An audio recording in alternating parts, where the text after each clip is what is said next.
You know, I briefly considered doing like a bit with the fangs, like going blah blah blah blah blah blah. But upon further thought, I've decided that I'm not going to do that. Shit, I lost them. In any case, even I have my limits. I mean, for God's sake, my grandmother watches my videos. Which, by the way, hi Grandma! Hope you and Steven are doing well. uh...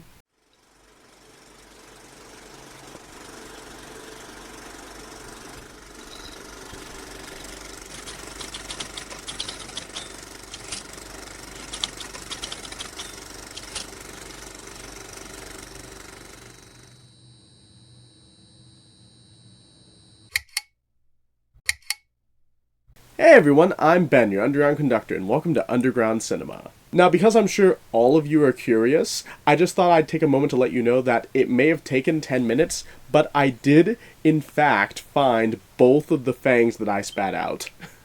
So, crisis averted. In any case, putting the fangs aside, many of you may not be aware of this, although I don't know how you couldn't be, but February is Black History Month. So I figured, what better way to bring in Black History Month, as well as celebrate the latest resurgence in vampire films, than by revisiting the classic era of Blaxploitation filmmaking, circa the 1970s, and talk about Blacula from 1972. Oh, and I should probably bring up the point as well that me talking about this film is also meant to tie into the fact that there is a Dracula film coming out this month. It's called Dracula: A Love Tale. I'm not sure how many of you heard about it.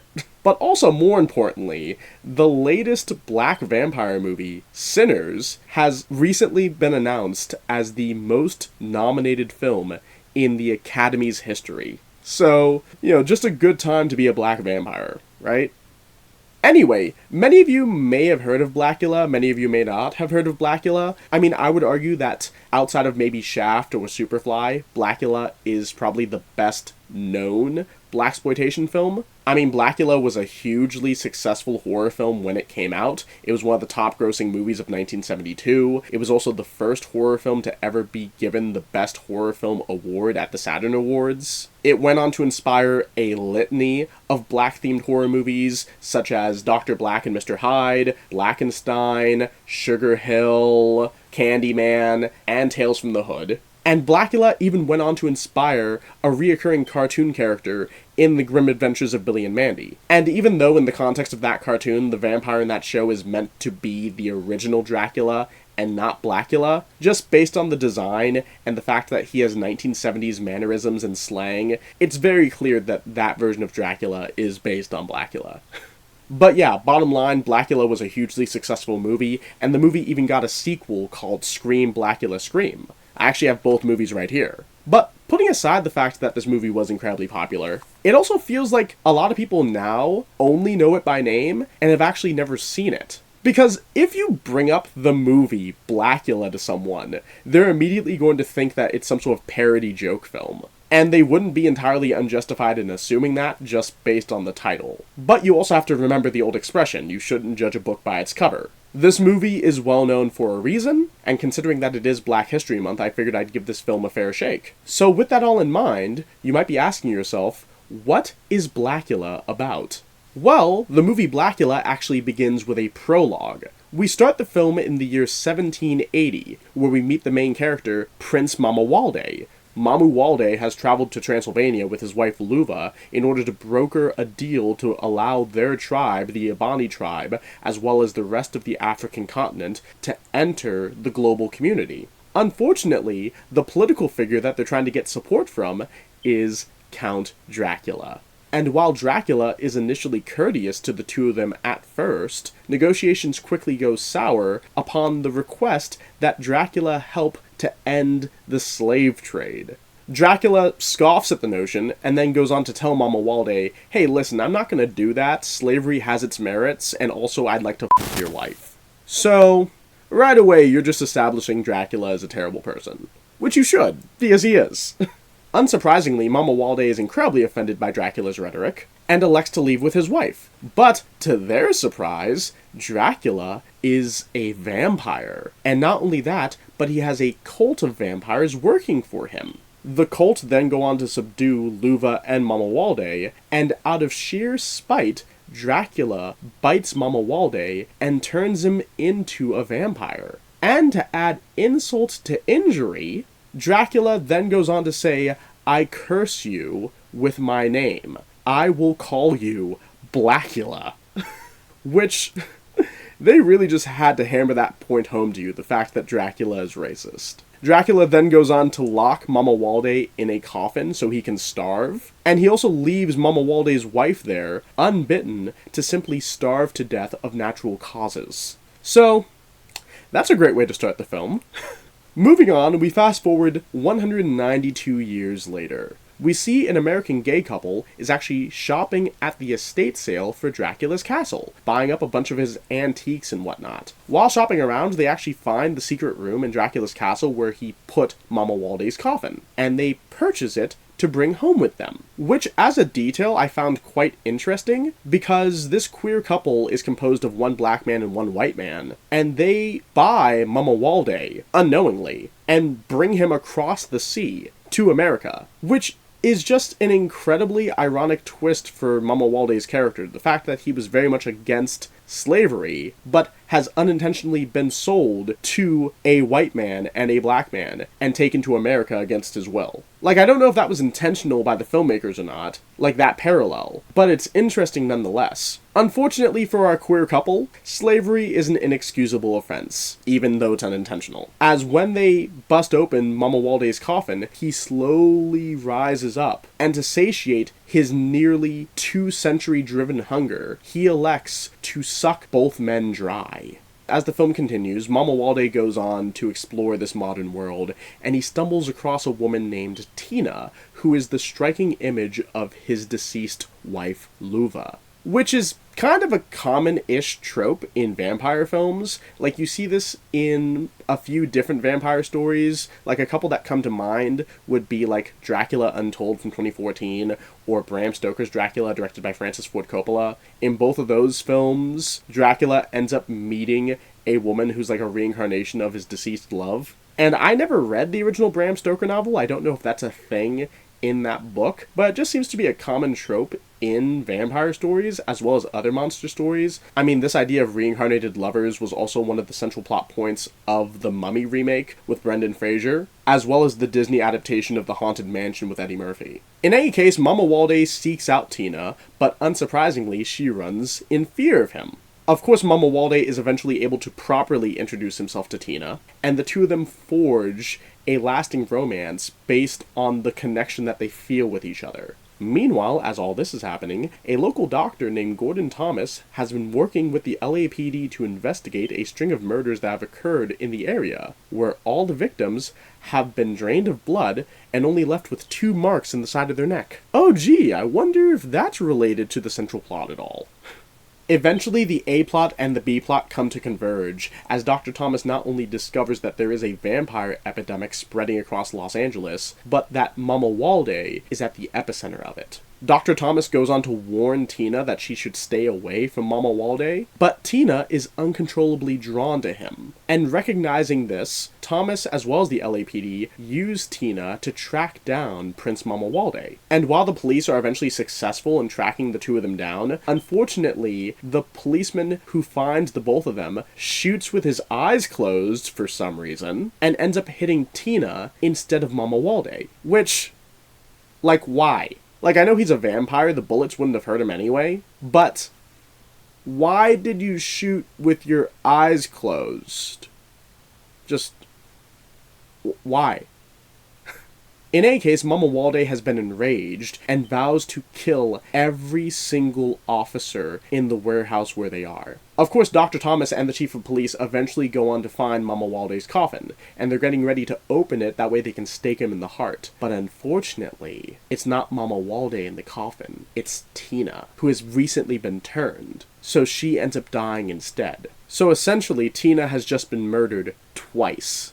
And assuming that she was the reincarnation of Luva, which this film heavily suggests, that means that this is her third death total. And at this point, Mamuwalde's heart has completely shattered. Dr. Thomas gets ready to bring out one of his guns to shoot Mamuwalde, but Mamuwalde just says that won't be necessary, as Mamuwalde simply walks up a flight of stairs into the sun, as the pain of being caught in God's light is far more preferable than the pain of being left for eternity without the woman that he loves. As Mamuwalde collapses to the ground and slowly burns away. And that is how we end our film. And what can be said about Blacula other than this film is actually really good?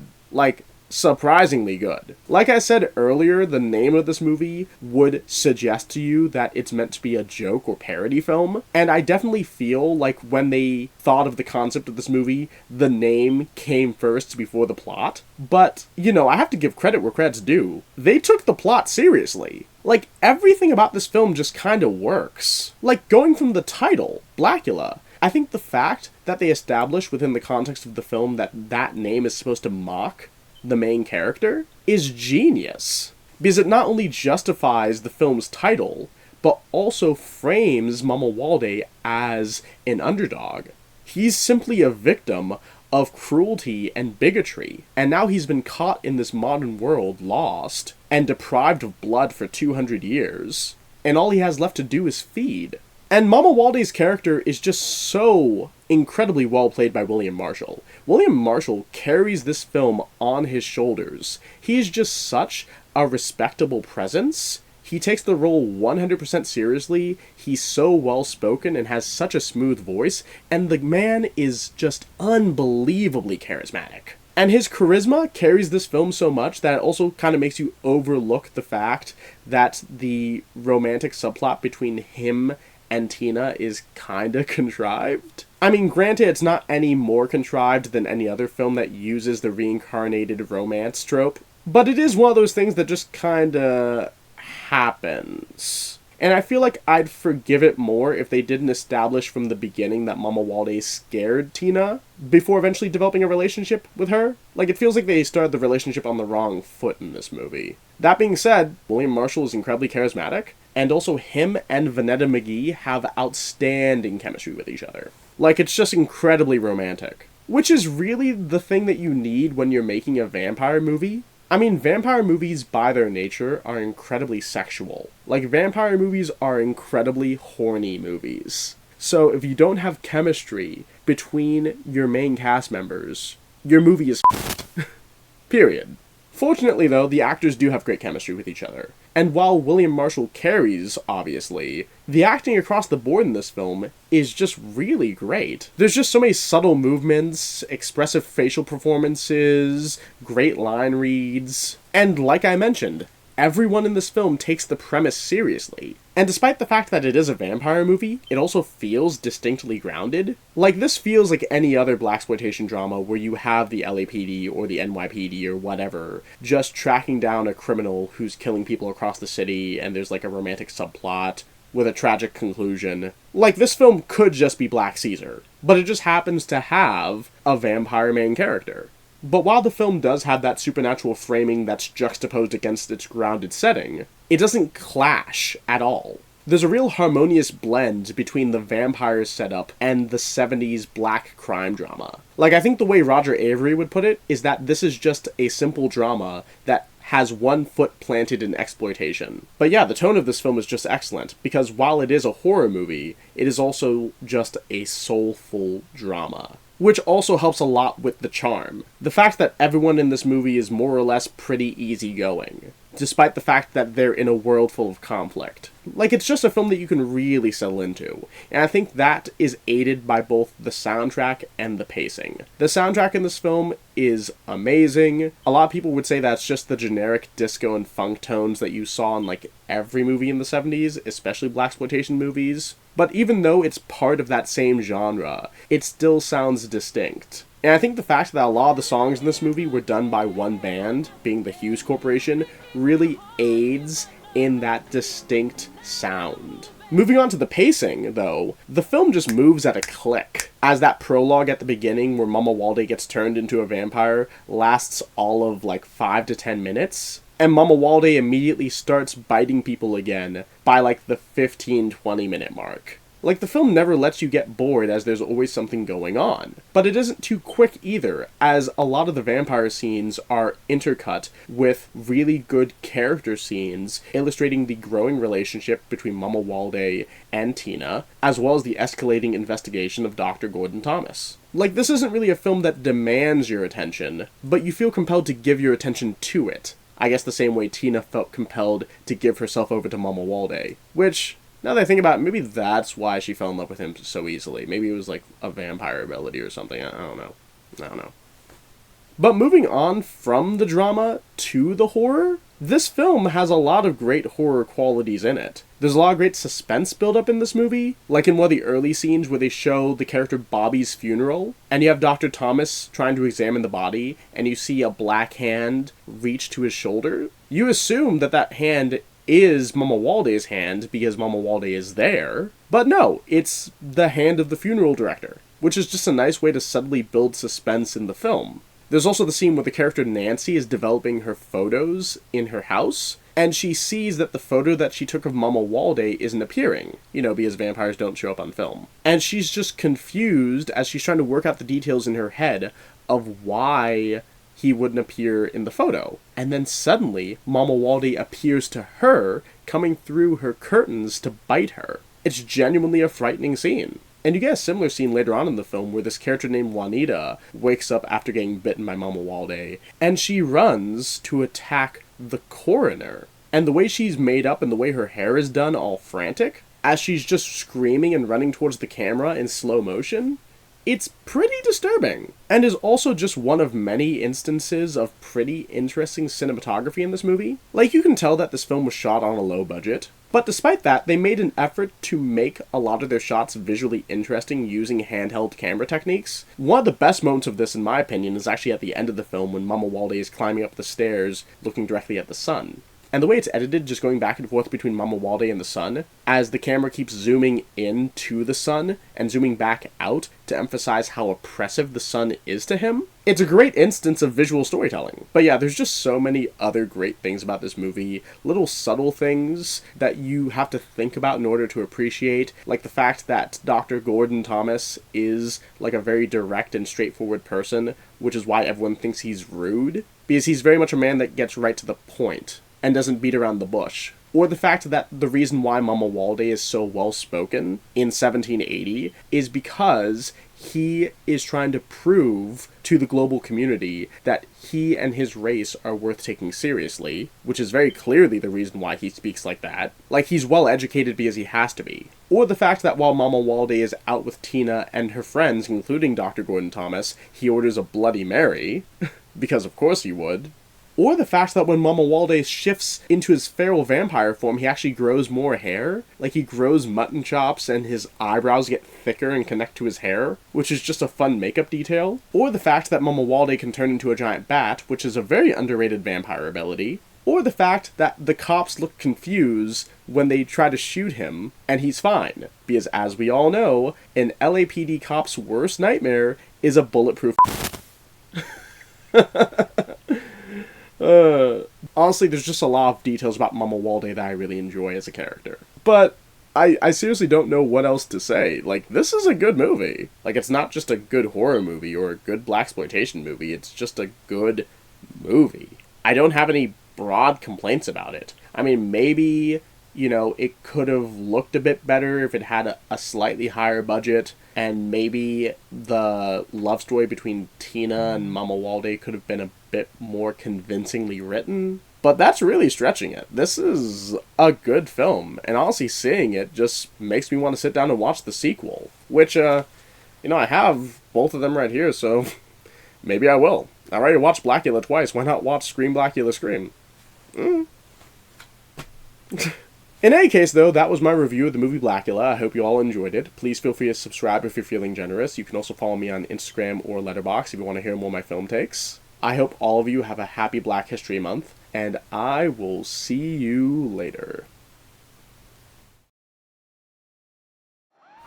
Now, I tell you, if my man don't suck like that, I don't want it.